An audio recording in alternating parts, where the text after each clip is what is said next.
Okay, ito na.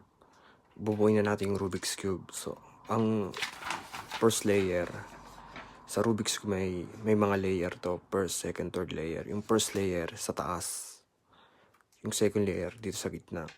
Tapos yung third layer sa baba. Yung last part. So then, gagawin natin yung first layer muna. Gagawa tayo ng cross.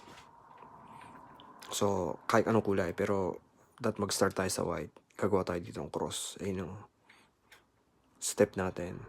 So, ito.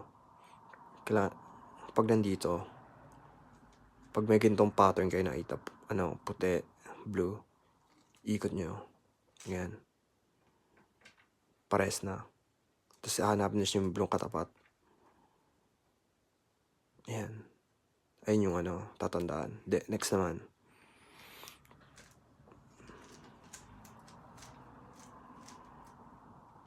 Yan. Dalawa na. Tapos dalawa pa.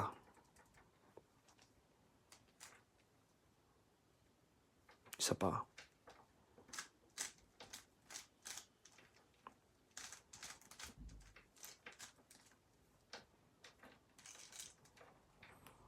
Ayan.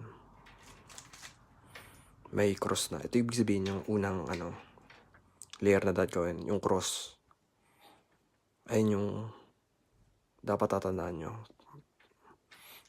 Ang next naman, kapag nakagawa na yung cross, ipapantay nyo siya dito sa mga gitna.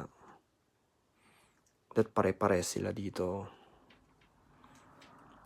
Ayan. Ikot natin ha. Ito, parehas sila. Ito hindi. Ito hindi. Isipin, pati yung dalawa kailangan pagpalitin. Para pagpalitin, ganito ha. Ayan. Ibababa nyo isa. Ikot nyo yung dalawa. Yan, pagpapalitin. Tapos babalik. Ayun. Ayan, pare-pares na sila.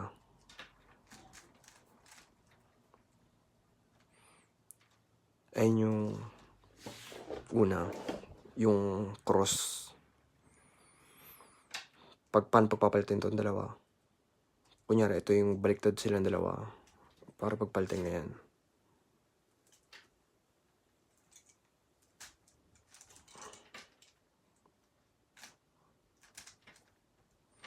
Ayun na. Mali, diba? Mali. Pagpapalitin natin itong dalawa. Para pagpalitin yung dalawa ganito. Yan na. Baba. Ikot. Yung taas. Pagpalitin. Yan. Ayun yung pagpapalitin. Later man, practicein natin ito pagpalitin.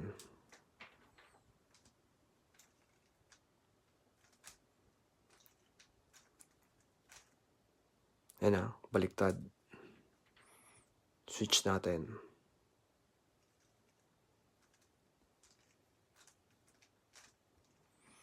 Yan, ayun yung cross. Dapat ang cross, pare-para sila dito. Yan, parehas.